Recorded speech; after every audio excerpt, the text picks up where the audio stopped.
Nag-ilami ni Luigi Ara sa Bansarvel 2. First year na ako nandira na-assign.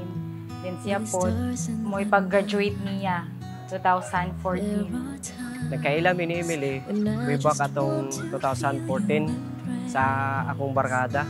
Kay ingon man gud siya nga na daw dalaga diri sa may eskwelahan.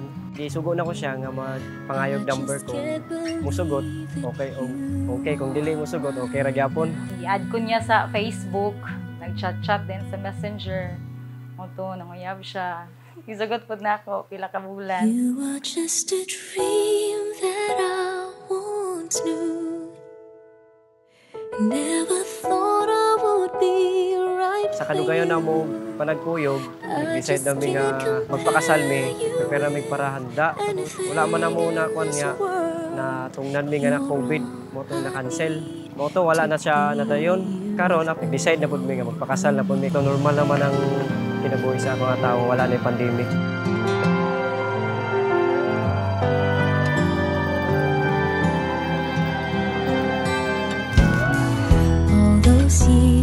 My dearest, loving, mono jud ni atong ever since atong pangandoy nga kasal, nga makasal ta sa simbahan. Thank you, Lord, for this day. From the very first moment we met at Bansarvel, there was something different about you. I didn't know then that you would become my home, my peace, my forever. But looking back now, it all makes perfect sense. A journey that been far from perfect. In 2020, we stood together at our civil wedding, making promises with hearts full of hope. Emily, you are my best friend, my safe place, and my mother.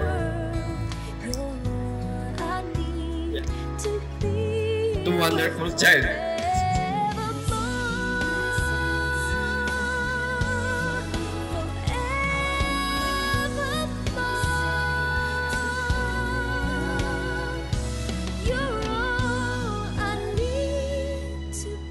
We have shared love in its many forms: quiet, loud, joyful, painful, challenging, and comforting. We've grown up together, faced life hand in hand, and built a love that is deep, tested, and true.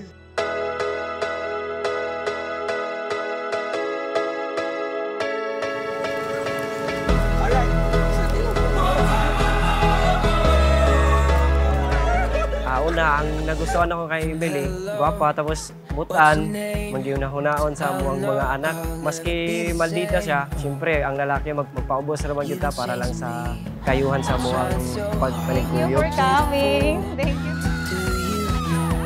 Si Luigi, Jud. Of course, gwapo, Jud, akong bana. Then, butan po kay siya. Then, responsible.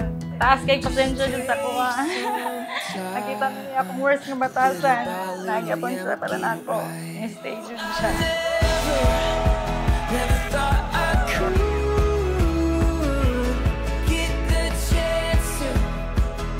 Cheers for the bride! Cheers! Kung nakita na ko nga, may gumagay siyang family. Ayaw lang. Though, daghan kayo may problema nga nakuhan. Tapos mag-uyab. Pero nakita dyan na ako nga may pa siyang family. So, na-realize na ko nga, mag-build po with family, nato po siya ka responsible.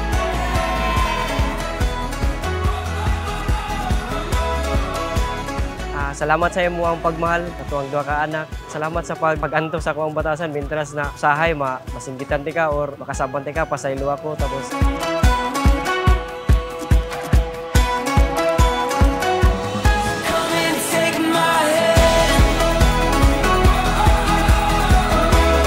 Hi, Lovey. Okay, this is our dream wedding, Jude. I love you so much. Thank you, Jude, sa imong love and support. And sa taas, Jude, yung mga pasensya sa kubatasan.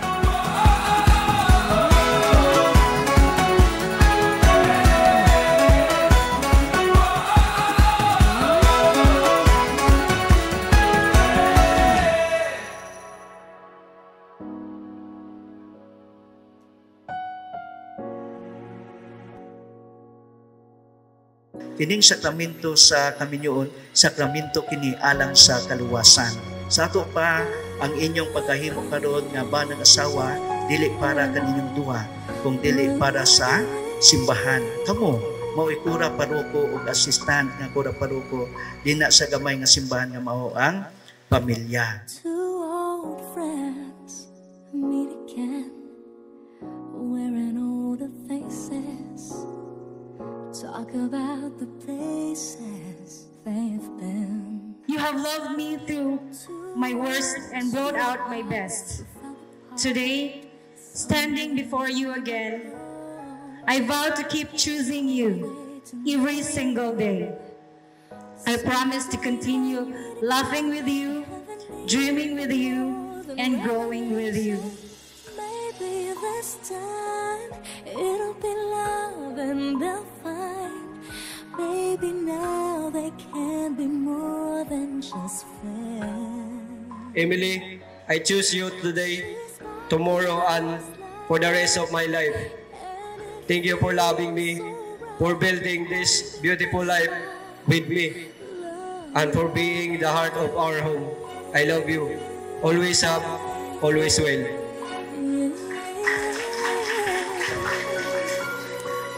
It's the same old feeling back again.